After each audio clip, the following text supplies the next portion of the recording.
সবাইকে আমন্ত্রণ জানাচ্ছি চ্যানেল আমাদের বিশেষ আয়োজন সুপারসেন কেবলস মুক্ত আলাপ অনুষ্ঠানে। প্রিয় দর্শক, আপনারা জানেন যে প্রতিটি পর্বে আমরা এক একটি বিষয় নিয়ে কথা বলে থাকি, বিশেষ করে বাংলাদেশের রাজনীতির অর্থনীতি সর্বশেষ বিষয় নিয়ে কথা বলে থাকি। তারই ধারাবাহিকতায় আমরা যে আলোচনা করব কোন পথে এগোচ্ছে বাংলাদেশ, সেই বিষয় নিয়ে কথা বলতে অত্যন্ত দুজন প্রিয় মানুষকে আমাদের বিশেষ আয়োজনে আমন্ত্রণ জানাচ্ছি। আমার একেবারে ডানে আছেন বাদশা আবদুল্লাহ, বিশিষ্ট লেখক ও কলামিস্ট। বাদশা আবদুল্লাহ, আপনাকে স্বাগত জানাচ্ছি। ধন্যবাদ আপনাকে। এবং আমার সাথে আছেন ছাত্রদলের ঢাকা বিশ্ববিদ্যালয়ের যুগ্ম সাধারণ সম্পাদক ইমাম আল নাসের। নাসের, আপনাকে স্বাগত জানাচ্ছি আমাদের বিশেষ আয়োজনে। বাদশা আবদুল্লাহ, আপনাকে দিয়ে শুরু করতে চাচ্ছি, যেটি হচ্ছে যে আপনিও জানেন, আমরাও জানি, এবং দেশের প্রতিটি মানুষ জানে যে অস্থির অবস্থার মধ্যে দেশ অতিক্রম করছে এবং সংকট চলছে দেশের, এবং আইন শৃঙ্খলা পরিস্থিতি বিঘ্ন করছে। এটিগুলো নিয়ে আপনি প্রতিনিয়ত কলাম লিখছেন। কি আমাদের জন্য ভবিষ্যতে কি আমাদের জন্য অপেক্ষা করছে এবং কোন দিকে এগোচ্ছে বাংলাদেশ, কি মনে করছেন আপনি? ধন্যবাদ আপনাকে। আমার সহ আলোচক যারা দেখছেন সকলকে শুভেচ্ছা। আমরা গত বছর 2024 সালে আমাদের দেশে একটি জুলাই গণ অভ্যুত্থান হয়ে গেছে। সেখানে পতিত আওয়ামী লীগ সরকারের পতন হয়েছে 5ই আগস্ট।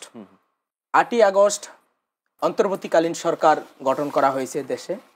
এই অন্তর্বর্তীকালীন সরকারের কাছে এই দেশের মানুষের কিন্তু অনেক প্রত্যাশা ও প্রাপ্তি ছিল। এই অন্তর্বর্তীকালীন সরকারের কাছে এই দেশের মানুষ অনেক আশা নিয়ে কথা বলছিল। ওনাদের গঠন করেছিল যে উনি দেশের পক্ষে কথা বলবেন। কিন্তু আমরা দেখেছি অন্তর্বর্তীকালীন সরকার গঠনের কিছুদিন পরেই ঢাকা বিশ্ববিদ্যালয়ে তোফাজ্জলকে পিটিয়ে হত্যা করা হয়েছে। জাহাঙ্গীরনগর বিশ্ববিদ্যালয়ে শামীম মোল্লাকে হত্যা করা হয়েছে। এই যে একটি মব কালচার সৃষ্টি হয়েছে, এতে কিন্তু জনগণের মধ্যে স্বস্তি নেই। অদ্যাবধি পর্যন্ত আইন শৃঙ্খলা পরিস্থিতির অবনতি রয়েছে। দেশে প্রতিনিয়ত আমরা দেখছি মব কালচার সৃষ্টি হচ্ছে, ধর্ষণ, খুন, চাঁদাবাজি সব কিছু হচ্ছে, কিন্তু আইন শৃঙ্খলার কোনো উন্নতি হচ্ছে না। বিচারহীন বাংলাদেশ আমরা দেখতে পাচ্ছি। আচ্ছা, উদ্ভট একটা উটের পিঠে চলছে আমাদের এই স্বদেশ। কারণ কারো কাছে বিচার দেওয়ার মতো জায়গা পাচ্ছি না, শুধু অবনতি আর অবনতি।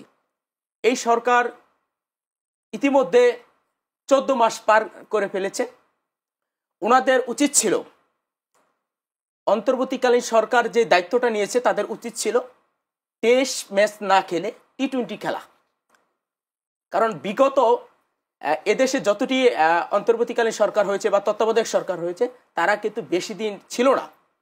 কিন্তু এই যে অন্তর্বর্তীকালীন সরকার, তারাই কিন্তু সবচেয়ে বেশি সময় ধরে অবস্থান করছে, এবং তারা সংস্কার, বিচার, বিভিন্ন বিষয়ে কথা বলে এ পর্যন্ত এগিয়েছে। কিন্তু আমরা কি তাদের প্রতি এখনো আস্থা রাখতে পারছি? এদেশের মানুষ কি আস্থা রাখতে পারছে? না, আস্থা রাখতে পারছে না। কারণ আইন শৃঙ্খলার অবনতি, মানুষ কোনো সুশাসন পাচ্ছে না। প্রতিনিয়ত যেই অবনতিগুলো দেখতে পাচ্ছে, মানুষ নিরাপত্তাহীনতায় ভুগছে। আগামীতে দেশকে যদি সঠিক জায়গায় নিতে হয়, সঠিক পথে পরিচালিত করতে হয়, আগামীতে ত্রয়োদশ যে জাতীয় সংসদের একটা সম্ভাব্য তারিখ ঘোষণা করা হয়েছে ফেব্রুয়ারির প্রথমার্ধে, সে নিয়ে সরকারকে আগে উচিত কাজ করা, নির্বাচন নিয়ে সঠিক পথে কাজ করা। এদেশে নির্বাচন হয়ে গেলে আমার বিশ্বাস যে দেশে একটি গণতন্ত্র সৃষ্টি হবে এবং মানুষের নিরাপত্তা নিশ্চিত হবে এবং জনগণের জবাবদিহিতার একটা জায়গা খুঁজে পাবে। কারণ নির্বাচন, ইতিমধ্যে আমরা দেখতেছি যে নির্বাচন বানচাল করার জন্য বিভিন্ন প্রক্রিয়া সৃষ্টি হয়েছে। আচ্ছা, বিভিন্ন কিছু গোষ্ঠী তারা ষড়যন্ত্র করছে। আমরা দেখি, আমি যদি একটু কথা বলি, যে কিছুদিন আগে আমরা দেখেছি জগন্নাথ বিশ্ববিদ্যালয়ে জুবায়েদকে মেরে ফেলা হয়েছে, জগন্নাথ বিশ্ববিদ্যালয়ের ছাত্র। এই যে আইন শৃঙ্খলার যদি উন্নতি থাকতো, প্রতিনিয়ত কিন্তু এই কোমলমতি প্রাণগুলো মানে হত্যার শিকার হতো না। জুবায়েদের মতো একজন মেধাবী ছাত্রের প্রাণ অকালে যেত না। এই আইন শৃঙ্খলার অবনতি হওয়ার কারণে আমরা দেখেছি যে চাঁদাবাজি বেড়ে গেছে, এগুলো দেখার কেউ নাই। একেবারে মাঠ প্রশাসনও কিন্তু সেভাবে ভূমিকা রাখছে না। আচ্ছা, জনগণ নিরুপায় হয়ে গেছে। জনগণ নিরুপায় হয়ে যাওয়ার কারণে কিন্তু আমরা দেখতে পাচ্ছি যে প্রতিনিয়ত সরকারের বিরুদ্ধে কথা বলছে তারা। আপনি চাষটলে যান, যেখানেই যান না কেন, দেখবেন এই সরকারের বিরুদ্ধে সমালোচনা করছে। আচ্ছা, প্রথম যেই আবেগ অনুভূতি নিয়ে সরকারকে সমর্থন দিয়েছিল এই দেশের মানুষ, এখন কিন্তু তা থেকে অনেক দূরে সরে গেছে। কারণ এই সরকারের উপরে কতটুকু আস্থা রাখা যাচ্ছে তা কিন্তু এখন বলা যাচ্ছে না। কারণ আস্থার কিন্তু অনেক অনাস্থা দেখা যাচ্ছে ইতিমধ্যে। সরকার যেই কার্যকলাপগুলো করছে আগামী নির্বাচনকে কেন্দ্র করে, সেগুলো কিন্তু মানুষকে আশাহত করেছে, মানুষকে আশার বাণী দেখাতে পারে নাই। আমার মতে দেশকে যদি সঠিক রাস্তায় না নেওয়া যায়, ভবিষ্যতে আমাদের কিন্তু অনেক অবনতির দিকে যেতে হবে এবং ভয়াবহ পরিবেশ সৃষ্টি হতে পারে। আমাদের সময় অপেক্ষা করছে। জি জি, আমরা একটু আপনার কাছে যেতে চাচ্ছি, যেটি হচ্ছে যে যেটি বলল যে নির্বাচিত সরকার দরকার, এবং হচ্ছে যে আপনি যেহেতু ছাত্র দলের রাজনীতির সাথে দীর্ঘদিন ধরে জড়িত, ঢাকা বিশ্ববিদ্যালয়ের মতো একটি জায়গায়, কি মনে করছেন আপনি যে নির্বাচন নিয়ে বানচালের কথা বলছে এবং নির্বাচন হবে কিনা বা কি ধরনের মানে নির্বাচিত সরকার চাচ্ছে যে আইন শৃঙ্খলা, আপনি কি তাই মনে করছেন কিনা, আপনি এটার সাথে একমত পোষণ করবেন কিনা? জি, ধন্যবাদ। আসলে মানে ভাই যে বক্তব্য দিয়েছেন এটার সাথে আমি পুরোপুরি একমত। কারণ হচ্ছে যে একটা নির্বাচনের মাধ্যমে নির্বাচিত যারা জনপ্রতিনিধি আসেন তারা আসলে জনগণের ম্যান্ডেট নিয়ে আসেন। জনগণের কাছে আসলে তারা তাদের মানে প্রস্তাবনাগুলো তুলে ধরেন, দলের প্রস্তাবনাগুলো তুলে ধরেন, ব্যক্তিগত প্রস্তাবনাগুলো তুলে ধরেন, মানে শুধুমাত্র জনগণের উন্নতির জন্য এবং হচ্ছে যে জনগণের স্বার্থে যেই কার্যক্রমগুলো পরিচালনা করা দরকার সেই আলোকেই ওনারা ম্যান্ডেট তৈরি করেন। তো সেই জায়গায় দেশের স্বার্থে এবং দেশের সার্বভৌমত্বের স্বার্থে, দেশের অগ্রযাত্রার স্বার্থে একটা নির্বাচিত সরকারের প্রতিটি প্রতিনিধি যদি তাদের ম্যান্ডেট অনুযায়ী কাজ করেন, আমরা মনে করি যে দেশ আগামীতে আরও ভালো অগ্রযাত্রার ভূমিকা রাখবে। সেটি হচ্ছে যে বিশ্ববিদ্যালয়, আপনি যেহেতু ঢাকা বিশ্ববিদ্যালয়ের ছাত্র এবং ছাত্র দলের রাজনীতির সাথে ওতপ্রোতভাবে জড়িত, অনেকগুলো নির্বাচন বিশ্ববিদ্যালয় কেন্দ্রিক নির্বাচন হচ্ছে, অনেকগুলো নির্বাচন হয়ে গিয়েছে অলরেডি আর কি। সেখানে আপনারা কোনো জায়গাতে আপনাদের সেরকম কিন্তু আমরা কিন্তু একটা ভালো অবস্থান কিন্তু আপনাদের দেখিনি, বা আপনারা যেভাবে আপনাদের অবস্থান ছিল সেটি কিন্তু আমরা কিন্তু রেজাল্টে কিন্তু সেটি কিন্তু আমরা দেখিনি আর কি। 17 বছর আন্দোলন সংগ্রাম এবং জেল জুলুম খেটেছে, এবং আমরা জানি মেট্রো রেল মামলায় আপনি প্রধান আসামি রয়েছেন আর কি। সেক্ষেত্রে হচ্ছে যে আপনি কি মনে করছেন ছাত্রদল এখনো কি মানুষের বা ছাত্রদের সে আস্থাটুকু অর্জন করতে পারেনি, বা কতটুকু অর্জন করতে পেরেছে বলে আপনি মনে করছেন? আচ্ছা, বিষয়টা তো আসলে একটু সময় সাপেক্ষ, কারণ হচ্ছে যে রাজনীতি একটা দীর্ঘ প্রক্রিয়া। এখন দীর্ঘ 17 বছর আমাদের যারা ছাত্র ভাইয়েরা আছেন, শিক্ষার্থী ভাইয়েরা আছেন, তারা সাধারণ শিক্ষার্থীদের কাছে আসলে খুব বেশি পৌঁছাতে পারেননি, কারণ প্রতিটি ক্যাম্পাসে ছাত্রলীগের একটা ত্রাসের রাজনীতি চালু ছিল। তো সেই জায়গায় সরকারও আমাদের বিভিন্নভাবে চাপে ফেলার চেষ্টা করেছে, প্রশাসন আমাদের বিভিন্ন সময় মানে আমাদের মিথ্যা হামলায় আমাদের জর্জরিত করেছে। তো সেই জন্য আর কি আমরা আমাদের রেগুলার যে অ্যাক্টিভিটিস কিংবা আমাদের শিক্ষা কার্যক্রমের সাথে যারা জড়িত, মানে আমাদের রেগুলার কাজগুলো আমরা করতে পারিনি। তো সেই জন্য এরপর হচ্ছে আমরা বিভিন্ন যা শিক্ষার্থীরা যেই হলগুলোতে থাকেন কিংবা যে আবাসনগুলোতে থাকেন সেগুলোতে আমরা নিয়মিত আমাদের পদযাত্রা ছিল না, আমাদের রেগুলার ক্লাস ল্যাব সহ নিজের শিক্ষা কার্যক্রম আমাদের মানে অনেকের ব্যাহত হয়েছে। আচ্ছা, তো সেই সুবাদে আমরা আসলে জীবনকে কিংবা শিক্ষার্থীদের কাছে মানে ভবিষ্যৎ নিয়ে আমরা খুব বেশি আলাপ আলোচনা করতে পারিনি, কিংবা তাদের সুবিধা অসুবিধা নিয়ে আমরা খুব বেশি তাদের কাছে যেতে পারিনি। কিন্তু গত 24-এর আন্দোলনে সরকার পতনের পর, একটা ফ্যাসিস্ট সরকার পতনের পর আমরা সর্বোচ্চভাবে চেষ্টা করছি এবং করে যাচ্ছি যে যেন শিক্ষার্থীদের কাছে আমরা পৌঁছাতে পারি, শিক্ষার্থীদের কাছে যেন আমাদের গ্রহণযোগ্যতা বাড়ে এবং তাদেরকে তাদের অধিকার, তাদের যে কোনো দাবি দেওয়া নিয়ে যেন আমরা কাজ করতে পারি। সেজন্য আমরা যথেষ্ট সচেতন এবং আমাদের দলের উপর মহল থেকে এবং হচ্ছে যে আমাদের সংগঠনের পক্ষ থেকে আমরা আমাদের সর্বোচ্চ প্রচেষ্টা অব্যাহত আছে।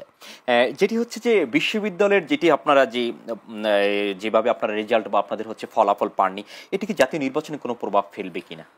না, বিষয়টা আসলে জাতীয় নির্বাচনে প্রভাব মানে ফেলতে পারতো যদি আসলে জিনিসটা একটা সুষ্ঠু প্রক্রিয়ায় হতো। আমরা আসলে যেই নির্বাচনগুলো হয়েছে সেগুলো আসলে বেশ প্রশ্নবিদ্ধ নির্বাচন। প্রতিটি নির্বাচন নিয়ে আমাদের মানে বেশ কিছু প্রশ্ন রয়েছে এবং সেই জায়গায় আসলে নির্বাচন কমিশন সহ বিশ্ববিদ্যালয় প্রশাসন ওইভাবে আমাদের কোনো সদুত্তর দিতে পারেননি।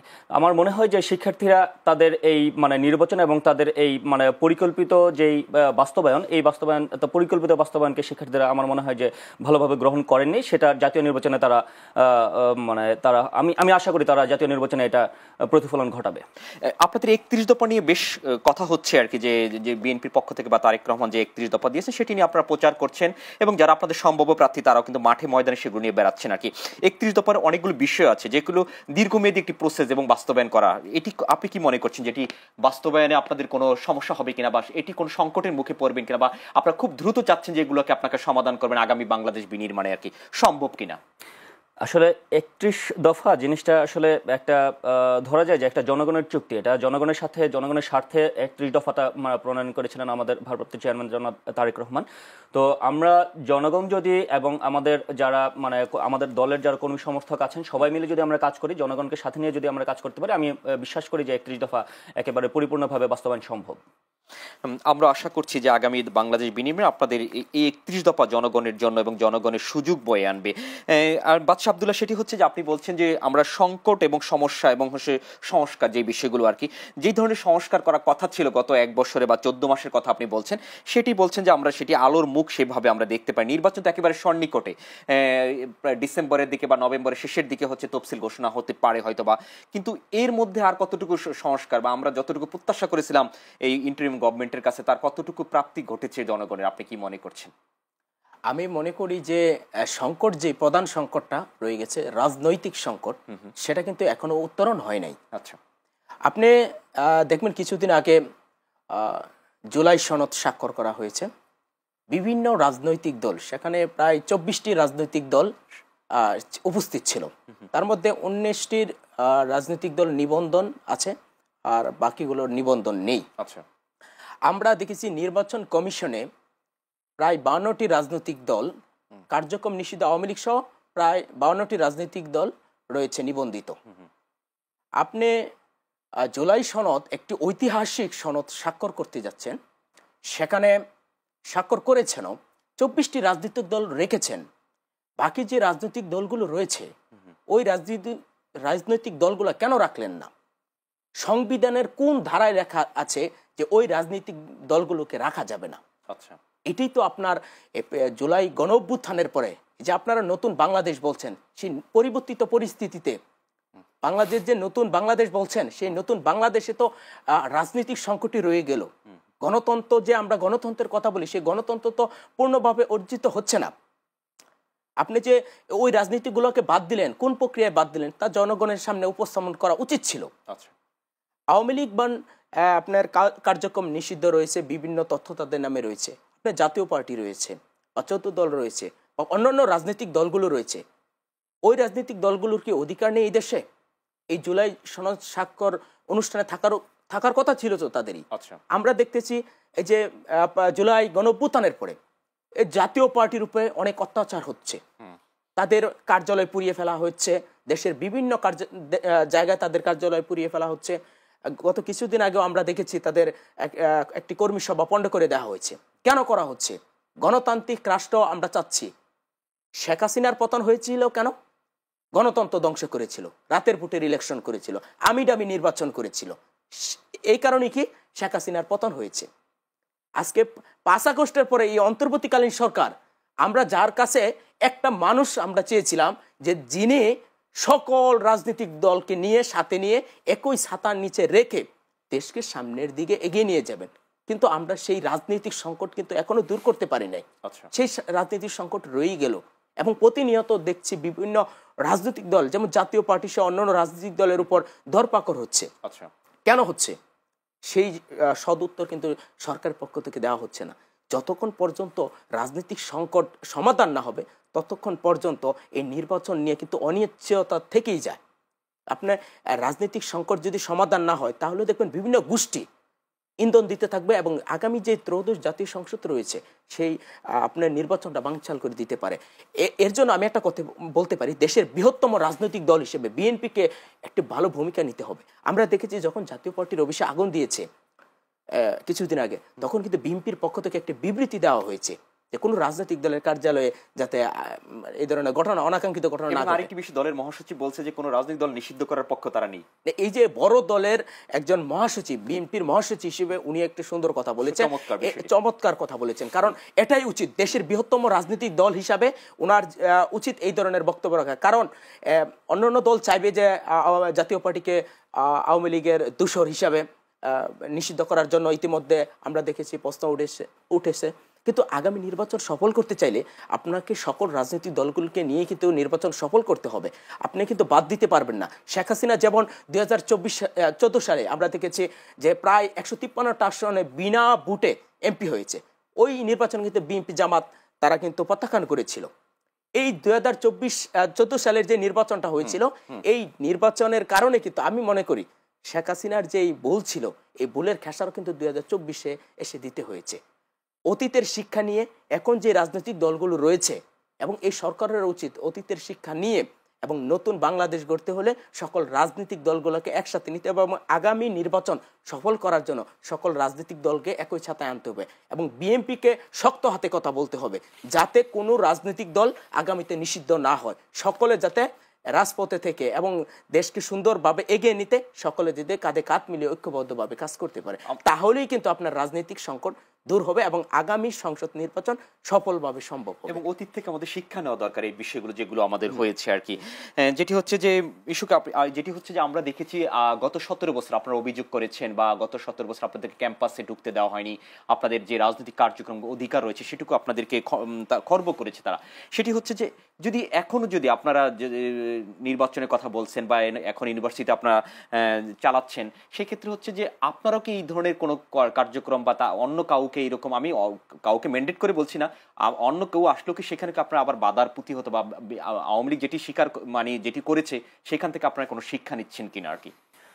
আসলে আওয়ামী লীগের কার্যকলাপেই মানুষ আসলে আওয়ামী লীগকে ছুড়ে ফেলে দিয়েছে। ছাত্রলীগের কার্যক্রম দেখে আওয়ামী লীগ কিংবা ছাত্রলীগের কার্যকলাপেই মানে মানুষ আসলে এবং শিক্ষার্থীরা আওয়ামী লীগকে এবং ছাত্রলীগকে ছুড়ে ফেলে দিয়েছে।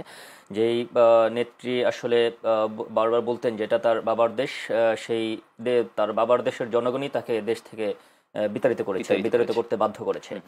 তো সেই জায়গায় আসলে এটা মানে ইতিহাস সবসময় আমাদেরকে শিক্ষা দেয়। আমি মনে করি যে একটা মানে আমাদের 31 দফা এবং আমাদের দলের যে যারা নীতি নির্ধারক আছেন এবং যারা নেতৃত্ব পর্যায়ে আছেন, প্রত্যেকেই আমি মনে করি যে একটা মানে অন্যরকম বাস্তবতার মুখোমুখি হতে যাচ্ছেন, এবং আমার মনে হয় যে প্রত্যেকেই সেই পরিবর্তনটা নিজের ভেতর আয়ত্ত করতে সক্ষম হচ্ছেন এবং সামনেও হবেন।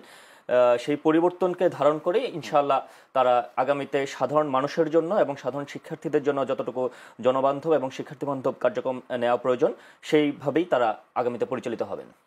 অনেক ছাত্র আপনাদের দেখেছি যে যারা ছাত্র রাজনীতির সাথে জড়িত, অনেকেই দেখেছি আমরা গত 14 মাসে অনেকের বিরুদ্ধে অনেক কথা আসছে, এবং হচ্ছে আপনাদের দলেরই যে অনেক ছাত্র নেতারা হচ্ছে বিভিন্ন অপকর্মের সাথে জড়িয়ে পড়েছে, এবং সেখানে আপনার দল থেকে তাদের বিরুদ্ধে অ্যাকশন নেওয়া হচ্ছে। কিন্তু আগামী যে নির্বাচনের আগে যদি আপনাদের এই বিষয়গুলো পরিবর্তন না হয় তাহলে একটা বড় ধরনের প্রভাব পড়তে পারে। কি মনে করছেন আপনারা যে একটি বড় দল, আপনি বলবেন যে সেখানে কিছু হতে পারে, কিন্তু আপনি কিভাবে দেখছেন বিষয়গুলোকে?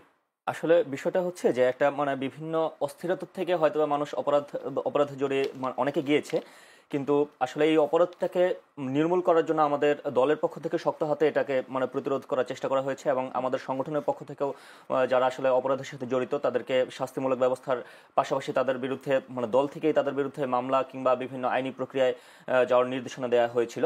ইনশাল্লাহ আগামীর নির্বাচনের আগে এই ব্যাপারটা আমরা পুরোপুরিভাবে শক্তভাবে আয়ত্ত করতে সক্ষম হবে, এবং মানে আশা করি যে আমাদের দল থেকে পুরোপুরি নির্মূল করতে সক্ষম হবে ইনশাল্লাহ। ছাত্রদেরকে হচ্ছে যে মিছিলে বা মিটিংয়ে যাওয়ার জন্য বাধ্য করেছিল ছাত্রলীগে এক সময়, তাদেরকে বিভিন্নভাবে হুমকি দুমকি দিয়ে এরকম হচ্ছে হলে সিট দেবে না বা হল থেকে, এই বিষয়টি কি ছাত্র দলের সময় ঘটবে কিনা, বা আপনারা যখন আগামীতে যখন নির্বাচনের পর আপনারা যদি সরকার গঠন করেন তারপর আপনারা হচ্ছে যে ক্ষমতায় থাকেন তখন কি এই বিষয়গুলো ঘটবে কিনা?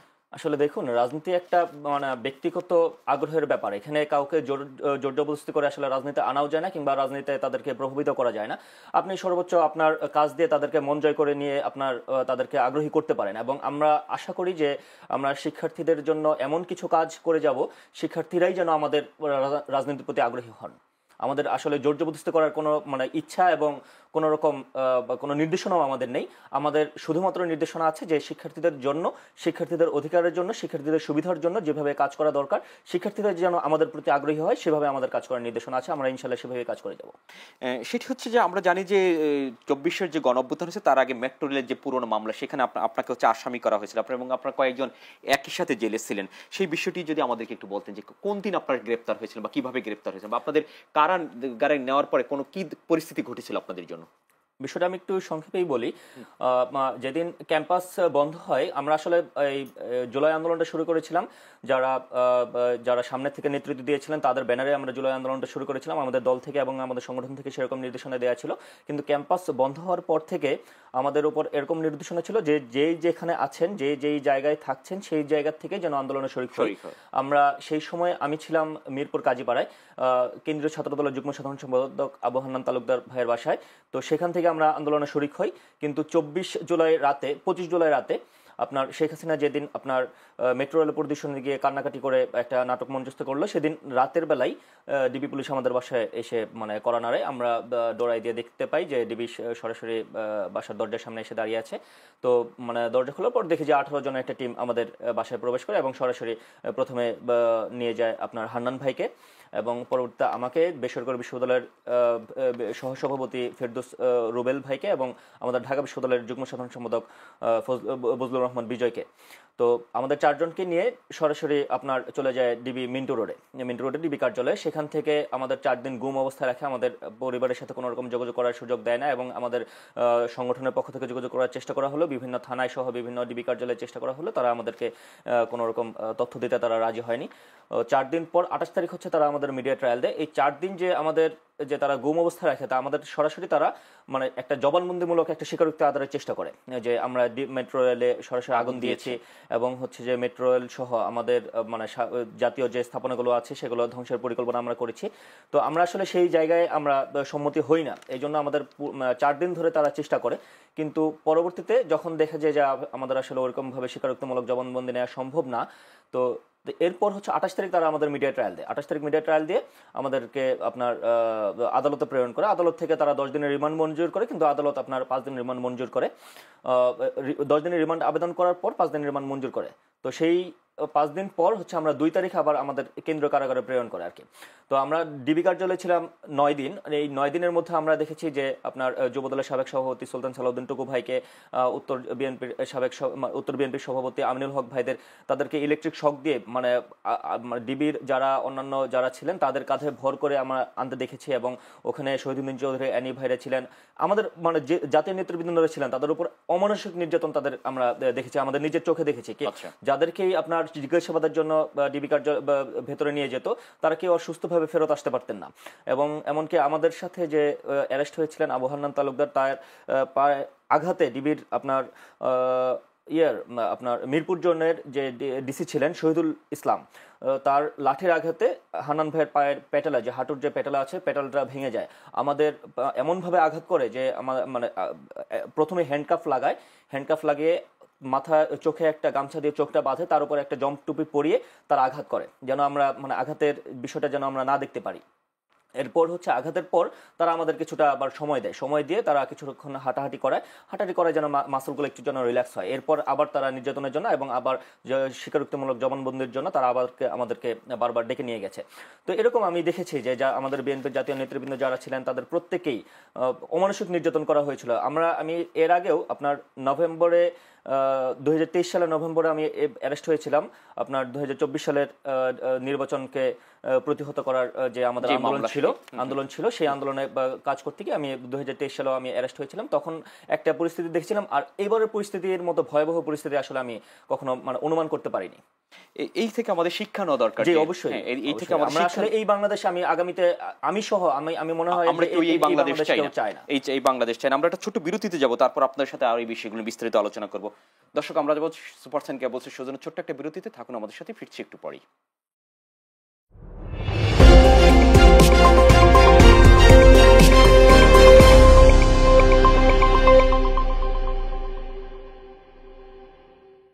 বিরতির পর সবাইকে আমন্ত্রণ জানাচ্ছি সুপার সায়েন্স কেবলস মুক্ত আলাপ অনুষ্ঠানে। দুজন প্রিয় মানুষ আমাদের সাথে আছেন, একজন ছাত্র দলের যুগ্ম সাধারণ সম্পাদক ঢাকা বিশ্ববিদ্যালয় ইমাম আল নাসের, এবং বাদশা আব্দুল্লাহ, লেখক ও কলামিস্ট। বাদশা আব্দুল্লাহ, বিরতির আগে আপনি অনেকগুলো বিষয় আলোচনা করছিলেন, এবং যেটি হচ্ছে যে আমরা যেই বাংলাদেশ চেয়েছিলাম সেটি আমাদের এখন পর্যন্ত আমাদের প্রত্যাশা অনুযায়ী আমাদের প্রাপ্তি ঘটেনি আর কি।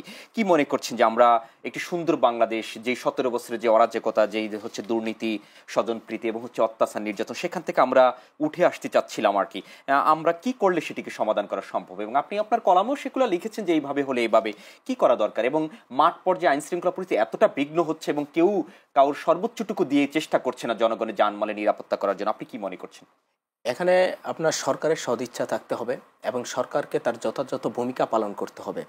আপনি একটি দেশকে সুন্দর করতে হলে কিন্তু ওই দেশে যে সরকারটা থাকে ওই সরকারকে কিন্তু সকল দায়িত্ব নিতে হয়। আপনার রাজনৈতিক যাতে সংকট দূর করা যায়, আপনার গণতন্ত্র প্রতিষ্ঠা করতে গেলে আপনাকে কিন্তু গণতন্ত্রের যে সংজ্ঞাগুলো রয়েছে সেই সংজ্ঞাগুলো কিন্তু আপনাকে মানতে হবে। আপনি জুলাই গণ অভ্যুত্থানের পরে যে নতুন বাংলাদেশ, সেই বাংলাদেশে কিন্তু আমরা চেয়েছিলাম যে সকলের শান্তিতে যাতে ভালোভাবে থাকতে পারি, কিন্তু আমরা প্রতিনিয়ত দেখছি নিরাপত্তাহীনতায় ভুগছি। আমরা রাজনৈতিক সংকট দেখতে পাচ্ছি। এক দল এবং আরেক দলকে যে একটা একই বাঁধনে বেঁধে যে আন্দোলনটা করেছিল, আমরা ইদানিং কিন্তু সেটা কিন্তু লক্ষ্য করছি। আপনি কি মনে হয় লক্ষ্য করছেন বিষয়গুলো? যে জুলাই গণ অভ্যুত্থানের পরে একটা জিনিস আমি খেয়াল করেছি, যে জুলাই গণ অভ্যুত্থানের সপক্ষের শক্তি, জুলাই গণ অভ্যুত্থানের বিপক্ষের শক্তি, দুইটা বাক হয়ে গেছে। জুলাই গণ অভ্যুত্থানের সপক্ষের শক্তি কারা? বিএনপি, জামাতে ইসলাম, এনসিপি সহ যেই রাজনৈতিক দলগুলো রয়েছে তারা হচ্ছে জুলাই গণ অভ্যুত্থানের সপক্ষের শক্তি। কিন্তু তারাও তো এখন তাদের মধ্যে হ্যাঁ, জুলাই গণ অভ্যুত্থানের সপক্ষের শক্তি। কিন্তু আর জুলাই গণ অভ্যুত্থানের বিপক্ষের শক্তি কারা? কার্যক্রম নিষিদ্ধ আওয়ামী লীগ, জাতীয় পার্টি, 14 দল সহ আরো কিছু রাজনৈতিক দল। এই দুইটা ভাগ হয়ে গেছে। কিন্তু আমরা ইতিমধ্যে আরো কিছু দেখতে পাচ্ছি যে জুলাই গণ অভ্যুত্থানের সপক্ষের শক্তির মধ্যেও কিন্তু বিভাজন সৃষ্টি হয়েছে, ফাটল ধরেছে। বিএনপি জামাতকে কটাক্ষ করে বক্তব্য দিচ্ছে, জামাতে ইসলামের পক্ষ থেকে বিএনপিকে কটাক্ষ করে বক্তব্য দেওয়া হচ্ছে, জামাত এনসিপি কে কটাক্ষ করে বক্তব্য দিচ্ছে, এনসিপি জামাতকে কটাক্ষ করে বক্তব্য দিচ্ছে। এরকম আমরা কিছু নিদর্শন ইতিমধ্যে দেখতে পাচ্ছি যে জুলাই গণ অভ্যুত্থানের সপক্ষের শক্তি তারা বিভাজিত হয়ে গেছে। জুলাই সনদ স্বাক্ষর অনুষ্ঠানে কিন্তু যারা জুলাই গণ অভ্যুত্থানের নেতৃত্ব দিয়েছে, সেই ছাত্র নেতারা বর্তমানে যারা নতুন দল গঠন করেছে এনসিপি, তারা কিন্তু উপস্থিত ছিল না। জুলাই ঘোষণাপত্র অনুষ্ঠানেও কিন্তু তারা ছিল না। এটা কিন্তু আমাদের এই দেশের জন্য একটা অপূরণীয় ক্ষতি মনে করি। কারণ যারা জুলাই গণ অভ্যুত্থানের নেতৃত্ব দিয়েছে তারা কি কারণে জুলাই সনদ স্বাক্ষর অনুষ্ঠানে উপস্থিত ছিল না, এবং আরো কিছু বাম গণনার রাজনৈতিক দল রয়েছে তারা উপস্থিত ছিল না। ওইটা কিন্তু আসলে ম্যাটার করে না, এটা অত গুরুত্ব বহন করে না। এনসিপি কেন উপস্থিত ছিল না, এটা নিয়ে কিন্তু সারা দেশে ইতিমধ্যে আলোচনায় কেন্দ্রবিন্দু হয়ে গেছে। সেদিন আন্দোলন সংগ্রাম হয়েছিল। জি, জুলাই যোদ্ধারা কিন্তু ওই দিন আমরা দেখেছি জুলাই সনদ স্বাক্ষর অনুষ্ঠানে তারাও কিন্তু আহত হয়েছে। এটা কিন্তু আসলে ভালো নিদর্শন দেখাচ্ছে না। আমরা যদি দেশকে ভালো জায়গায় নিতে চাই, এই যে জুলাই গণ অভ্যুত্থানের সপক্ষের শক্তি তারা যে বিভাজিত হয়ে গেছে, এটা কিন্তু দেশকে ভালো জায়গায় নেবে না। তাদেরকে কিন্তু এক হতে হবে এবং সরকারকে কিন্তু একটা উদ্যোগ নিতে হবে। যে ঐক্যমত্য কমিশন যেই তথ্যগুলো দেখলাম 84টি সংস্কার প্রস্তাব তৈরি করেছে, সেটা নিয়ে জুলাই সনদ তৈরি করেছে, সেটা বাস্তবায়নে কিন্তু সরকারকে কিন্তু ভূমিকা রাখতে হবে। এখানে বিভাজন সৃষ্টি করা যাবে না।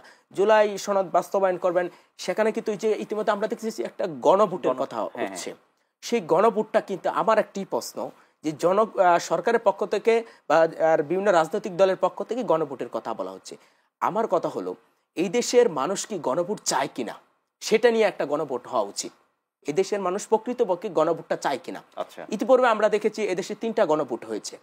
1977 সালে জিয়াউর রহমানের আমলে সেখানে কিন্তু গণভোট হয়েছিল। জেনারেল হোসেন মোহাম্মদ এরশাদের আমলে 1985 সালে একটা গণভোট হয়েছিল। 1991 সালে একটা গণভোট হয়েছিল। সেই গণভোটগুলো কিন্তু আমরা পর্যালোচনা করে দেখতে পারি সেটা যথাযথভাবে হয়েছিল, একটা প্রক্রিয়া মেনটেন করে। এই যে বর্তমানে যে সরকার পক্ষ থেকে বা জাতীয় ঐক্যমত কমিশন বা বিভিন্ন রাজনৈতিক দল যে বলছে যে রাজনৈতিক দলগুলো ছিল এবার ঐক্যমত কমিশনে, তারা বলছে গণভোটের ব্যাপারে একমত হয়েছে। এখন এই গণভোটটা নিয়েও প্রশ্ন আসতেছে যে সেখানে কয়টা প্রশ্ন হতে পারে। এটা কিন্তু আপনার জটিল প্রক্রিয়া সৃষ্টি হচ্ছে। আগামী ত্রয়োদশ নির্বাচনের আগে মানে এই ধরনের চিন্তা চেতনা কিন্তু একটা বিভ্রান্ত সৃষ্টি হচ্ছে। আমরা যদি শ্রীলঙ্কার দিকে তাকাই, শ্রীলঙ্কা 2015 সালে সংবিধান সংশোধনী করতে গিয়ে গণভোট দিয়েছিল, সেখানে কিন্তু একাধিক প্রস্তাব দেওয়াতে কিন্তু একটা জটিল পরিবেশ সৃষ্টি হয়েছিল। 2022 সালে আপনার চিলিতে সংবিধান পুনর্লিখন করতে গিয়ে 12টি প্রশ্ন দিয়েছিল অনুচ্ছেদ আকারে, সেখানে কিন্তু আপনার জনগণের মধ্যে একটা বিভ্রান্ত সৃষ্টি হয়েছিল, কোন প্রশ্ন কিরকম এগুলো কিন্তু জনগণ বুঝতে পারে নাই। আমাদের এই দেশে যদি গণভোট হয়, আমি তো গণভোটের ব্যাপারে এই কথাই বলছি, জনগণ আগে চায় কিনা গণভোট সেটা নিয়ে আগে একটা প্রশ্ন হওয়া উচিত ছিল। এখন যদি জনগণ মানে গণভোট আয়োজনই করা হয়, সেই গণভোটের প্রশ্নটা যাতে সাবলীল হয়, বাস্তবমুখী হয়, তাহলে কিন্তু এই গণভোটটা অর্থবহ হবে এবং কার্যকর হবে। জুলাই সনদ নিয়ে বিভ্রান্তি সৃষ্টি হবে না এবং সেটা নিয়ে কিন্তু সরকারকে সঠিক পন্থা আসতে হবে। এবং আগামী নির্বাচনের আগে কোনো রকম ভাবে যাতে কোনো সংকট তৈরি করা যাবে না। এই সংকট তৈরি হলে কিন্তু জনগণ আবারও কিন্তু রাস্তায় নেমে যাবে। এবং যেই গণতন্ত্র নিয়ে আমরা দেখছি শেখ হাসিনার ভারত যেতে হয়েছে গণতন্ত্র নষ্ট করার কারণে, এখন কিন্তু আবার এই অন্তর্বর্তীকালীন সরকারের সময় যদি এরকমই হয়, তাহলে কিন্তু জনগণ আবার রাস্তায় নেমে যাবে। আমরা চাই না এরকম একটা ক্রাইসিস মোমেন্টে দেশ থাকুক। আমরা চাই নতুন বাংলাদেশ, নতুনভাবে আগামী যেই নির্বাচন হবে সেই নির্বাচনে যেই দলই নির্বাচিত হয়ে আসুক তারা যাতে জনগণের প্রতিনিধিত্ব করে, জনগণের কাছে জবাবদিহি থাকে, তাহলেই কিন্তু আমরা সঠিকভাবে দেশকে সঠিক জায়গায় নিয়ে যেতে পারবো। আপনি নতুন বাংলাদেশে নতুন রাজনীতি সৃষ্টি করবেন, নতুন রাজনীতি সৃষ্টি করতে গিয়ে, নির্মাণ করতে গিয়ে যদি 10 মিস করে ফেলেন তাহলে কিন্তু আপনার দেশের পরিবেশ ভয়াবহ হয়ে যাবে। নতুন রাজনীতি নির্মাণ করতে গিয়ে আপনাকে 10 মিস করা যাবে না। আমরা দেখেছি নতুন রাজনীতি নির্মাণ করতে গিয়ে 10 মিস ইতিমধ্যে এনসিপি করে ফেলেছে। যারা দেখেছি তাদের যে বালখিল্য কিছু বক্তব্য আছে এগুলো কিন্তু জনগণকে বিভ্রান্ত সৃষ্টি করছে। আচ্ছা, কটাক্ষ করা হচ্ছে বিভিন্ন রাজনৈতিক দলের নেতাদেরকে নিয়ে, সেটা কিন্তু আসলে সুফল বয়ে আনবে বলে আমার মনে হচ্ছে না। তাদের আরও রাজনীতি শিখতে হবে। দেশের জনগণের প্রতিনিধিত্ব তারা যেহেতু করতে রাজনৈতিক দল সৃষ্টি করেছে, সেরকম মাঠ পর্যায়ে তাদের পৌঁছতে হবে। আমরা এই এনসিপির কথা বলি, তারা কিন্তু ইতিমধ্যে মাঠ পর্যায়ে ওই রকম প্রতিষ্ঠিত না। আপনি একজন মুরব্বী রয়েছে বৃদ্ধ বয়সের, তাদেরকে গিয়ে আপনি এনসিপির কথা বলবেন, চিনবে না। তারা চিনবে বিএনপির কথা বলে চিনবে, তারা জাতীয় পার্টির কথা বলে চিনবে, কার্যক্রম নিষিদ্ধ আওয়ামী লীগের কথা বললে তারা চিনবে, জামাতে ইসলামের কথা বললে চিনবে। আর বাকি যে রাজনৈতিক দলগুলো রয়েছে দেশে, ওই রাজনৈতিক দলগুলোকে কিন্তু ওইভাবে মানুষ চিনে না। রাজনৈতিক দলগুলো জনগণের যেহেতু প্রতিনিধিত্ব করে, তাহলে তাদেরকে আরও উচিত মাঠ পর্যায়ে কার্যক্রম করা, জনগণের অধিকার নিয়ে কাজ করা, নিজের চিন্তা না করে দেশের চিন্তা করতে হবে। এবং দেশের চিন্তা করলেই দেশ ভালো থাকবে এবং দেশ অস্থিতিশীল হবে না। গণতন্ত্র যাতে আমরা পুনঃ প্রতিষ্ঠা করতে পারি, কারণ যেই গণতন্ত্রের কারণে এদেশে জুলাই গণঅভ্যুত্থানে আমরা দেখেছি অনেকে আহত হয়েছে, অনেকে নিহত হয়েছে, সেটা আমরা পুনরুদ্ধার আবার দেখতে চাই না। এই যে জুলাই সনদ নিয়ে কথা উঠেছে, জুলাই সনদ যাতে বাস্তবায়ন সঠিক হয়, আমরা ইতিহাস থেকে একটা শিক্ষা নিতে পারি। 90-এ হোসেন মোহাম্মদ এরশাদের যখন উনি ক্ষমতা হস্তান্তর করেছিলেন, তখন কিন্তু 3 জোটের একটা রূপরেখা করা হয়েছিল। সেই 3 জোটের রূপরেখা কিন্তু পরবর্তীতে বাস্তবায়ন হয় নাই। আচ্ছা, আইনি ভিত্তি না থাকার কারণে সেটা বাস্তবায়ন হয় নাই। এখন যে জুলাই সনদ রয়েছে সেটাকে সঠিকভাবে বাস্তবায়ন করা কিন্তু সরকারের একটা নৈতিক দায়িত্ব। আগামীতে যারা নির্বাচনে জয়ী হয়ে এই দেশে সরকার গঠন করবে, তাদেরও উচিত এই জুলাই সনদ বাস্তবায়ন করা, কারণ যেটা আমাদের একটা ঐতিহাসিক দলিল, সেই ঐতিহাসিক দলিলের একটা যথাযথ ব্যবহার এবং বাস্তবায়ন আমরা দেখতে চাই নতুন বাংলাদেশে। এবং আরেকটা কথা আমি বলতে চাই, রাজনৈতিক সংকট দূরীকরণে কিন্তু বড় রাজনৈতিক দল হিসেবে বিএনপির কিন্তু একটা বড় ভূমিকা থাকতে হবে।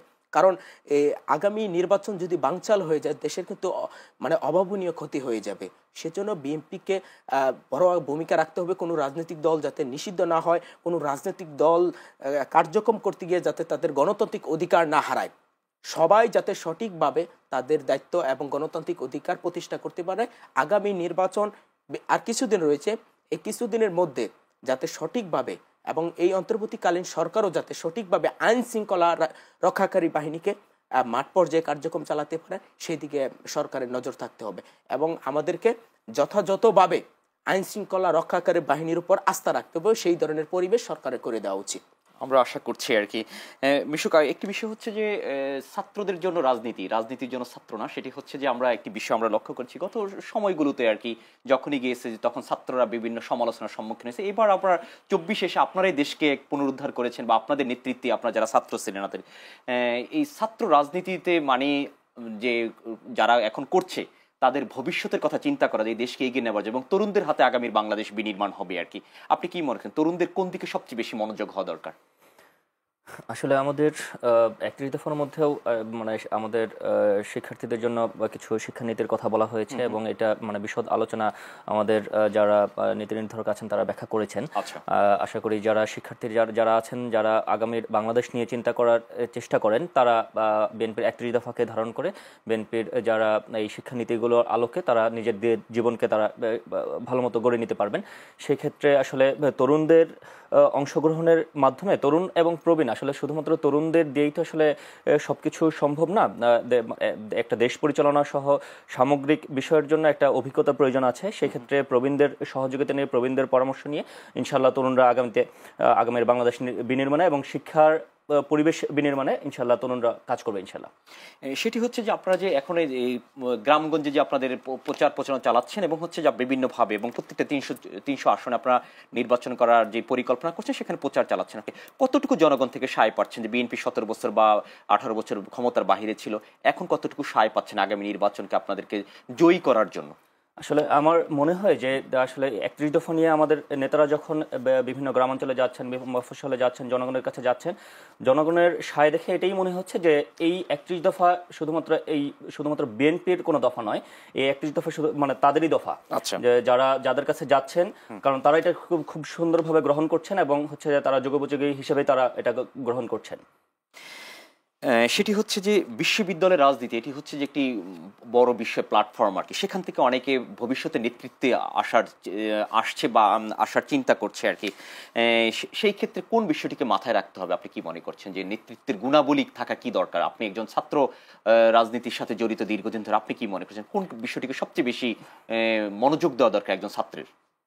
প্রথমত একজন ছাত্রের তার নিজের শিক্ষা জীবন নিয়ে সবচেয়ে বেশি মনোযোগ দেওয়া দরকার। এছাড়া হচ্ছে দেশ গঠনের জন্য তার নিজস্ব নৈতিকতার যে জিনিসটা, নৈতিকতার জায়গাটা তার জোর দিতে হবে। কারণ আমাদের মানসিক অনেক পরিবর্তন বিগত 17 বছর আমাদের মানসিকভাবে আমাদেরকে আসলে ক্ষতিগ্রস্ত করে দেওয়া হয়েছে। আমাদের সংস্কৃতির পরিবর্তন করে কিংবা আমাদের বিভিন্নভাবে আমাদের চাপ সৃষ্টি করে আমাদের মানসিকতার অনেক পরিবর্তন করা হয়েছে। আমার মনে হয় যে আগে নিজেদের নৈতিকতার বিষয়, নিজেদের শিক্ষা জীবন নিয়ে আরও বেশি সচেতন হওয়া এবং নিজেদের যে আগামীর যে চিন্তা ভাবনাগুলোর একটা বাস্তবে রূপ দেওয়ার একটা প্রচেষ্টা থাকা দরকার। আপনারা যখন একটু ভিন্ন প্রসঙ্গে যেতে চাচ্ছি, সেটি হচ্ছে যে আপনারা যখন হচ্ছে যে 2024 অভ্যুত্থানে যখন আপনারা জেলে গিয়েছিলেন, জেল থেকে আসার পর পরিবারের সাথে আপনাদের যখন দেখা হয়েছিল তখন সেই স্মৃতি মন্থন যদি করতেন যে কেমন তারা কিভাবে বা ছাত্র রাজনীতি তারা উদ্বুদ্ধ করছে কিনা তখন আপনাদের কাছে? আচ্ছা, জেল থেকে বের হওয়ার পর আমি আসলে প্রথম দেখেছি আমার একটা মুক্ত পরিবেশ দেখেছি। মুক্ত পরিবেশ দেখে আমি দেখেছি যে জেল গেটে হাজার হাজার মানুষ তাদের আত্মীয় কিংবা তাদের পরিজনদের জন্য অপেক্ষা করছে। এবং আমার যে প্রথম অনুভূতি যে আমি এখন একেবারে স্বাধীন এবং আমি কোনোরকম কোনো চাপের মধ্যে নাই, আমি কারো নজরদারিতে নাই, আমি কোনোরকম কোনো বাধার মধ্যে নাই, এটা অন্যরকম পরিস্থিতি, এটা অন্যরকম অনুভূতি যে নিজে ফিল না করলে এটা আসলে বোঝানো সম্ভব না। এরপর হচ্ছে যে আমার পরিবারের বিষয়, পরিবারের মানুষজনদের যখন সান্নিধ্যে গিয়েছে আমার মনে হয়েছে যে আসলে বুক ফেটে একটা কান্না বের হয়ে এসেছে যে মানে আমি একটা মুক্ত পরিবেশে আমি একটা যুদ্ধ জয় করে যেন এসেছি। যেমন স্বাধীনতা যুদ্ধ আমরা দেখিনি, কিন্তু স্বাধীনতা যুদ্ধে যারা পরিবারের কাছে ফেরত যেতে পেরেছেন তাদের কাছে যে অনুভূতি জিনিসগুলো যেমন আমরা বুঝতে পারবো না, আমার অনুভূতি যেমন একটা দীর্ঘ একটা সংগ্রামের পর যখন আমরা একটা স্বাধীন বাংলাদেশ পেয়েছি সেই অনুভূতি আসলে মানে নিজে ফিল করা ছাড়া আসলে আমি আপনাদের বোঝাতে পারবো না। এটা অন্যরকম একটা অনুভূতি, একটা মুক্ত একটা স্বাধীন বাংলাদেশের স্বপ্ন, যে স্বপ্ন আমরা বাংলাদেশ বিনির্মাণে আমরা দেখেছিলাম, সেই বাংলাদেশের জন্য সূচনা হয়েছে। সেটি হচ্ছে যে আগামীর বাংলাদেশ, আপনাদের নির্বাচনের পরে হচ্ছে একটি সুন্দর বাংলাদেশ গড়ার কথা আপনারা বলছেন, সেই বাংলাদেশকে নিয়ে আপনি কি স্বপ্ন দেখছেন? আমি অবশ্যই একটা সেই বাংলাদেশের স্বপ্ন দেখছি বলতে প্রথমত হচ্ছে যে সামনে দেশ কিভাবে পরিচালিত হবে সেটা পুরোটাই নির্ভর করবে হচ্ছে রাষ্ট্রপ্রধানের উপর। আমি মনে করি যে আমাদের যিনি ভারপ্রাপ্ত চেয়ারম্যান আছেন দেশনায়ক তারেক রহমান, ওনার বক্তব্য, ওনার কথাবার্তা, ওনার শিষ্টাচার সবকিছুই বাংলাদেশের মানুষকে অনুপ্রাণিত করেছে, বাংলাদেশের মানুষের মধ্যে আশা জাগিয়েছে। আমি মনে করি যে উনি যদি ব্যক্তিগতভাবে ওনার যেই আকাঙ্ক্ষা উনি মানুষকে দেখাচ্ছেন, আমরা সামগ্রিকভাবে ওনার কথা মতো যদি আমরা দেশকে পরিচালনা করতে পারি, সাংগঠনিকভাবে যদি আমরা ওনার কথা মতো আমরা দেশকে পরিচালনা করতে পারি, ইনশাআল্লাহ আগামীর বাংলাদেশ একটা সুখী সমৃদ্ধ বাংলাদেশ আমরা পেতে পারি। সেটি আমরাও আশা করছি। বাদশা আব্দুল্লাহ, আমাদের তো অনেক কষ্টের কথা এবং হচ্ছে যে হতাশার কথা আপনি শোনালেন, আমরা একটু আশার বাণী শুনতে চাচ্ছি যে আসলে কি করা দরকার এবং কি করলে এখন দেশের যে পরিস্থিতি আছে সেটি থেকে উত্তরণ করতে পারবো এবং আমরা আবার একটি সুন্দর বাংলাদেশ আমরা সারা বাংলাদেশের 20 কোটি মানুষ দেখতে পারবো। কি মনে করছেন সবচেয়ে বেশি মনোযোগ হওয়া দরকার কোন দিকে? সবচেয়ে বেশি মনোযোগী হওয়া উচিত আমার মতে নির্বাচন নিয়ে ভাবা উচিত। কারণ নির্বাচনকে কোনো বিকল্প নেই, এই নির্বাচনটাই যদি সঠিকভাবে করা যায়, নির্বাচন যাতে কোনোভাবে বানচাল না হয়ে যায়, তাহলেই কিন্তু আসলে আমরা আগামীর যে নতুন বাংলাদেশ যেটা আশা করছি ভালো হবে। সেই জন্য আপনাকে নির্বাচনটা সঠিকভাবে করতে হবে। এই নির্বাচন সঠিক করতে গেলে আপনাকে কয়েকটা প্রক্রিয়া মেনটেন করতে হবে। সেই প্রক্রিয়াটা কি? ইতিমধ্যে আমরা দেখেছি জামাতে ইসলাম, ইসলামী আন্দোলন সহ বেশ কয়েকটা রাজনৈতিক দল, জাতীয় পার্টি সহ বেশ কিছু মানে প্রক্রিয়া তারা দিচ্ছে। আওয়ামী লীগের বিচার বা বিভিন্ন কয়েকটা বৈশিষ্ট্য দিয়ে তারা কিন্তু আন্দোলন করছে। আমার মতে আগামী নির্বাচন যদি সঠিকভাবে করতে হয় তাহলে কোনো রাজনৈতিক দল আপনি নিষিদ্ধ করা যাবে না। আচ্ছা, এই প্রক্রিয়া থেকে আপনাকে বেরিয়ে আসতে হবে, এটাই আপনার সঠিক হবে। এবং আর কিছু যে বিচার হবে, যারা অন্যায় করেছে, জুলাই গণঅভ্যুত্থানে যারা অন্যায় করেছে তাদের বিচার হওয়া উচিত। আচ্ছা, কোনো রাজনৈতিক দলকে আপনি নিষিদ্ধ করে দিবেন সেটা কিন্তু আপনার সঠিক সমাধান হতে পারে না। আগামী যে কদিন রয়েছে সে কদিন কোনো রাজনৈতিক দলের কার্যক্রম স্থগিত করা যাবে না। কোনো রাজনৈতিক দল যারা রয়েছে তাদের উপর আপনার অনাস্থা জারি করা হবে না, তাদের সমাবেশগুলো পণ্ড করা যাবে না। কোনো রাজনৈতিক দল আমরা ইতিপূর্বে আমরা দেখি নাই, আওয়ামী লীগের আমলেও আমরা দেখি নাই যে কোনো রাজনৈতিক কার্যালয়ে আগুন দেওয়া হয়েছে, যেটা কিন্তু আমরা দেখেছি 5 আগস্টের পর হয়েছে। আসলে কিন্তু নির্বাচন সঠিক করতে গেলে আপনার কিন্তু বৃহত্তম রাজনৈতিক যে দলটা রয়েছে বিএনপি এবং তার সমকক্ষ কিন্তু কিছু রাজনৈতিক দল আপনার লাগবে। আচ্ছা, এই দেশটা কিন্তু শাসন করেছে বিএনপি, আওয়ামী লীগ, জাতীয় পার্টি, তারাই কিন্তু ক্ষমতায় ছিল। তার মধ্যে ইতিমধ্যে বিএনপি রয়েছে, বাকি আওয়ামী লীগের কার্যক্রম নিষিদ্ধ রয়েছে, জাতীয় পার্টিকে তো স্বৈরাচারের দূষর হিসেবে জায়গায় দেওয়া হচ্ছে না। আগামী নির্বাচন সফল করতে হলে আপনাকে এই রাজনৈতিক দলগুলোকে কিন্তু আপনার মাঠে রাখতে হবে এবং সঠিক প্রক্রিয়ায় এবং জুলাই গণঅভ্যুত্থানে যাদের ভূমিকা নিয়ে প্রশ্নবিদ্ধ ছিল, যারা অন্যায় অবিচার করেছে এদেশের মানুষের সাথে, তাদের বিচার করতে হবে। কিন্তু এই যে আরেকটা নির্বাচন বাংলাদেশের আরেকটা সিস্টেম হচ্ছে পিআর নিয়ে মাঠে রয়েছে কিছু রাজনৈতিক দল, এটা কিন্তু আসলে গ্রহণযোগ্য কোনো প্রক্রিয়া আমার কাছে মনে হয় না। এই দেশের মানুষ কিন্তু আপনার পিআর বুঝে না। এই পিআর নিয়ে অযথা এক ধরনের বিভ্রান্ত জনগণের মধ্যে নির্বাচনের আগ মুহূর্তে করা উচিত। এটা কয়েকদিন বেশ সরগম ছিল, এখন সেখান থেকে অনেকে চলে আসছে, সেই জায়গা এখনো থেকে কিন্তু মাঠে আছে, কিন্তু ওইটা কিন্তু জনগণ ভালোভাবে নিচ্ছে না। পিআরটা কিন্তু আসলে মানুষ বুঝে না ওইভাবে সেটা কি। জি, কারণ ইতিপূর্বে পিআরের সাথে এই দেশের মানুষের পরিচয় নেই, তারা বিদ্যমান যে প্রক্রিয়া রয়েছে এই প্রক্রিয়ায় ভোট দিয়েছে। আমার মতে দেশ এই মুহূর্তে অস্থিতিশীল পরিবেশ রয়েছে। আমার মতে আইন শৃঙ্খলা ঠিক নেই, সরকারের উপদেষ্টাদের নিয়েও বিভিন্ন বক্তব্য রয়েছে। কিছুদিন আগে আমরা দেখেছি জনাব নাহিদ ইসলাম, উনি সেফ এক্সিটের কথা বলেছেন। আবার জামাতা ইসলামের পক্ষ থেকেও বলা হয়েছে কিছু উপদেষ্টার কল রেকর্ডের কথা, এগুলো আমরা দেখেছি। আসলে এই ধরনের কথা বলে জনগণের সামনে বিভ্রান্ত সৃষ্টি করা উচিত নয়। আগামী বিএনপি কিন্তু একটা জিনিস আপনি চেষ্টা করছে জনগণকে সাথে রাখার জন্য, শেষ করতে হবে, এবং জনগণকে সাথে রাখার জন্য ওনারা কিন্তু চেষ্টা করছে যাতে কোনো বিভ্রান্ত নির্বাচন আগে জনগণের মধ্যে না সৃষ্টি হয় বিভ্রান্ত। সেজন্য তারা চেষ্টা করছে যতটুকু সম্ভব জনগণের পাশে থাকা যায় এবং যে পিআর বা বিভিন্ন বিষয় নিয়ে যে বিভ্রান্ত হচ্ছে সেই বিভ্রান্ত থেকে বের করতে চাচ্ছে বিএনপি। এই জন্য মানে বিএনপিকে ধন্যবাদ দেওয়া যায়, বৃহত্তম রাজনৈতিক দল হিসেবে তাদের যে জ্ঞান এবং প্রজ্ঞার পরিচয় তারা জনগণের সামনে ইতিমধ্যে দিয়েছে, সেটার জন্য তারা ধন্যবাদ পেতেই পারে। আমরা আশা করছি অনেকগুলো বিষয় নিয়ে কথা বলা দরকার ছিল, আসলে সময় স্বল্প কারণে পারছি না। তারপরেও হতাশা এবং আশা দুটি মিলিয়ে আমরা বাঙালি এবং আমরা আশা করছি যে নির্বাচন আসবে সামনে, সেই নির্বাচনে সুষ্ঠু নির্বাচন হবে এবং জনগণ অতীতের যেই ভুলভ্রান্তিগুলো ছিল সেগুলো ভুলে গিয়ে যে আমরা একসাথেই বাংলাদেশ গড়বো আর কি। বাদশা আব্দুল্লাহ এবং ইমাম আল নাসের, আপনাদের দুজনকে অসংখ্য ধন্যবাদ জানাচ্ছি আমাদের এই বিশেষ আয়োজনে আপনার সময় দেওয়ার জন্য। জি, ধন্যবাদ আপনাদের, ধন্যবাদ। দর্শক, আমরা আমাদের অনুষ্ঠান একেবারে শেষ প্রান্তে, তবে আমরা আশা বাণী শুনছি এবং আশা করছি যে আগামী বাংলাদেশ বিনির্মাণে সকলে ঐক্যবদ্ধ হয়ে কাজ করবে এবং সকলে ঐক্যবদ্ধভাবে কাজ করলে আমাদের এই বাংলাদেশ একদিন উন্নতির চরম শিখরে পৌঁছবে। অসংখ্য ধন্যবাদ জানাচ্ছি আপনাদেরকে এতক্ষণ আমাদের সাথে থাকার জন্য। দেখা হবে আবার নতুন পর্বে নতুন কোনো অতিথির সাথে। সে পর্যন্ত সবাই ভালো থাকবেন। আল্লাহ হাফেজ, শুভরাত্রি।